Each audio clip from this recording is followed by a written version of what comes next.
जमशेदपुर के बालीगुमा में करणी सेना के राष्ट्रीय उपाध्यक्ष और प्रदेश अध्यक्ष विनय सिंह की रविवार को गोली मारकर हत्या कर दी गई। उनका शव हाईवे पर दिल्ली वर्ल्ड पब्लिक स्कूल मोड़ से करीब 500 मीटर अंदर खेत में पड़ा हुआ मिला। उनके सिर में गोली मारी गई थी। मौके से विनय की स्कूटी और पिस्तौल बरामद की गई है। हाथ और पैर में चोट के कई निशान भी मिले हैं। घटना की सूचना मिलते ही बड़ी संख्या में करणी सेना के समर्थक घटनास्थल पर पहुंच गए। वहां मौजूद पुलिस टीम से उनकी बहस हुई और लोगों ने पुलिस को धक्का देकर घटनास्थल से खदेड़ दिया। हालात को बिगड़ते देख पटमदा डीएसपी बचनदेव कुजूर, उलीडीह थाना प्रभारी कुमार अभिषेक, मानगो थाना प्रभारी निरंजन कुमार और सिद्धगोड़ा थाना प्रभारी गुलाम रब्बानी मौके पर पहुंचे और किसी तरह भीड़ को शांत कराया। इस दौरान करीब 3 घंटे तक शव वहीं पड़ा रहा और हंगामा होता रहा। आक्रोशित भीड़ पुलिस को शव नहीं उठाने दे रही थी। बाद में पुलिस ने लोगों को शांत करवाकर शव को एमजीएम अस्पताल भेजा। शव को शीत गृह में रखा गया है। इधर घटना से नाराज समर्थकों ने डिमना चौक के पास हाईवे को जाम कर दिया। इससे सड़क पर वाहनों की लंबी कतारें लग गईं और यातायात ठप हो गया। मौके पर भाजपा और आजसू पार्टी के कई नेता भी पहुंचे और हत्या की निंदा करते हुए जल्द आरोपियों की गिरफ्तारी की मांग की। विनय उलीडीह थाना क्षेत्र के आस्था स्पेस टाउन में रहते थे। डिमना चौक पर ही उनका टाइल्स की दुकानें हैं। परिजनों के मुताबिक वे रविवार सुबह 11 बजे घर से निकले थे। आमतौर पर वे दोपहर 4 बजे तक खाना खाने घर लौटते थे, लेकिन न तो दुकान पहुंचे और न ही घर आए। जब काफी देर तक उनका पता नहीं चला और फोन भी बंद आया तो परिजन रात 8 बजे उलीडीह थाना पहुंचे और पुलिस से मदद मांगी।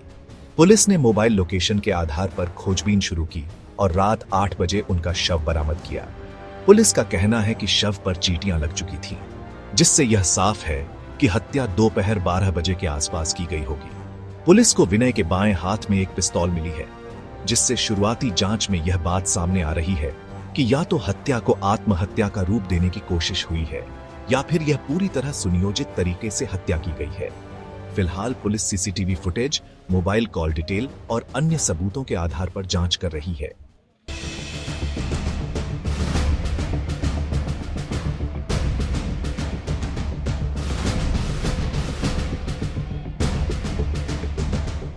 प्रशासन को अभी तक एम्बुलेंस नहीं मिल रहा। आप समझ सकते हैं कि क्या व्यवस्था है यहाँ की।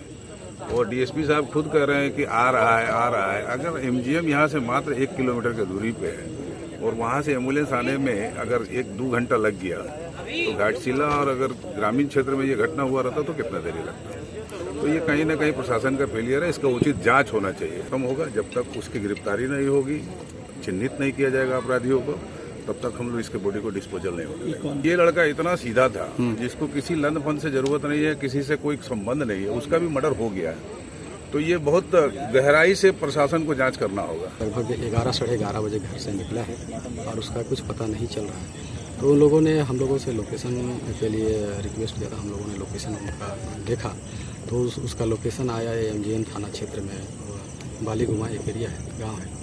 उसमें एक खेत है, उसी खेत में उसका हम लोग खोजते जब आए लोकेशन में तो उसका विनय कुमार का डेड बॉडी पाया। तो डेड बॉडी के सामने से एक कंट्री मेड पिस्टल है वो बरामद हुआ है और उसका मोबाइल और मृतक का स्कूटी घटनास्थल से बरामद हुआ है। तो हम लोग देखेंगे कि हर एक एंगल से, कि टेक्निकल एंगल से भी देखेंगे कि उसकी यहाँ आने का क्या संभावना है, कैसे वो आया। जैसे हम लोग इन्वेस्टिगेशन में आगे बढ़ेंगे सारा खुलासा